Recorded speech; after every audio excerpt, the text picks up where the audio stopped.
Hey guys, welcome back to my YouTube channel. So today we're gonna talk about lesson 3.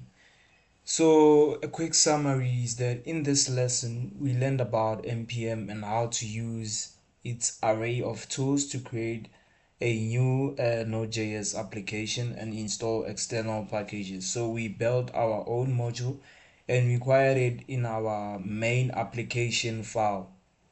Last, we installed an external package and got it working in our sample app. So let's start first with our modules. So I named this module. It contains my recipe connection, and these are my quick check JS.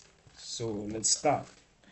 So first thing that we had to do, the task was to implement cities package in main.js, right?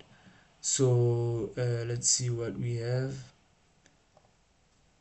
So in our main.js file, we have what we call a variable const cities require. So here we are requiring, let me just highlight for you. We are requiring the cities package, and then we have the variable my cities goes to city.zip underscore lookup and 116. We are assigning the result city by using the zip lookup method. Then lastly, we have console.log my city. With this, we are logging the results to our console. So the result data from the zip code is printed to the console as shown in the listing. So let me just show you my listing. No, it's not this one. Where is it? Yeah, there is the listing. So these are the cities. We have the zip code, we have the state ABA, we have the latitude, we have the longitude, we have the city and the state, right? So this was lesson 3. Then I jumped to lesson 4. The main thing is I had to locate to my recipe underscore connection folder. Each and every time I want to access the information in a certain file, I have to include node main.js. I go to my main.js. What does it contain? My main.js contains the file that serves as the starting point for my application to launch.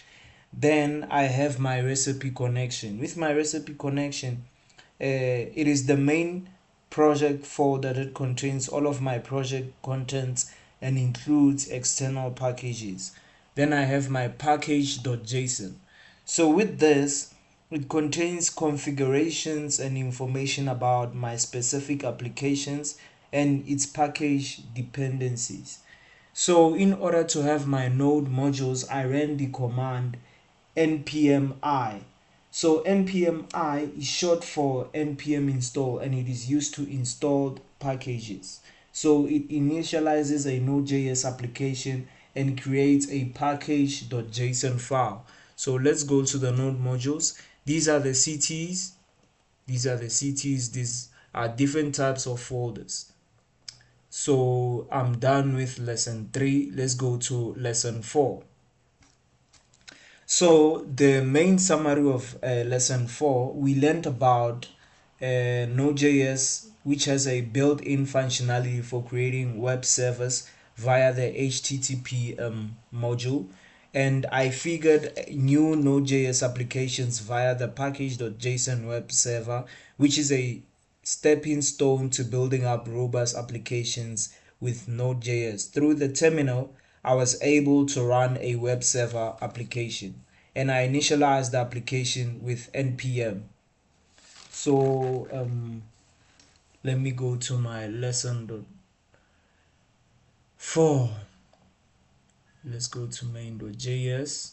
So let me explain this code step by step.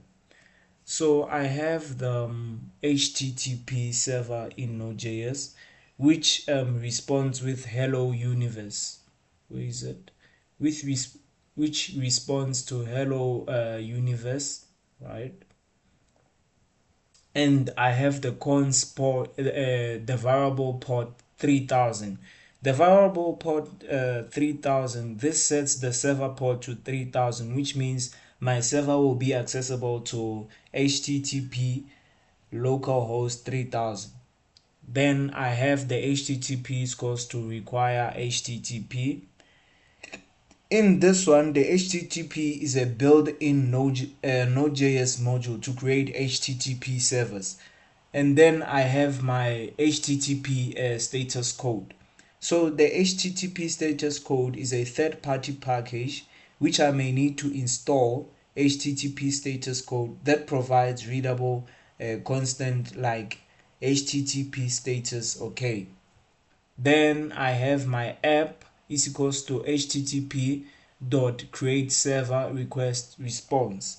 So with this, it creates an HTTP server and the function. So it is the callback that runs whenever the server receives requests. And then I have console.log received an income request. With this one, it logs a message to the console every time the server gets a request. So let me go to my folder. So I located to a specific folder in my lesson 4. Every time I run with Node, every time I run my server, I need to locate to the main.js, which runs the main project. So I'll go to that folder and type in node main.js. Then it will show me that the link is running. Now let's go to our server. So as you can see, this is the result we get, hello universe, to show that the server is working. And lastly I have my response.writeHead HTTP status, okay, content type, text /HTML. So what this simply means is that it sends an HTTP response header. So the HTTP status is okay, is equal to the 200 success. The text dash.html, it tells the browser it's getting the HTML. And here app listen console.log, it is listening after activating my node main.js. As you can see, it says the server has started and it's listening on port 3000. So that's to show that the server is working. Same with here, I ran the command npm I, which initializes the Node.js application and creates a package.json file. Let's see what I missed. So here I was just getting errors. So as you can see, I need to install a third-party package, which is HTTP status codes save. The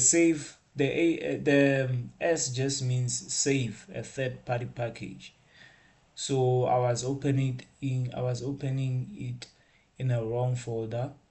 Now I open it in the right folder called recipe connection. So that's it for these two chapters. It was quite interesting. The main things that we learned is the REPL environment, how to activate different files using Node, and how to download third-party packages using different names such as HTTP status codes, and how to get out of the PowerShell. We click Control C twice and all of that. So this was the main thing, and yeah, I hope you click that subscribe button to view more of my content.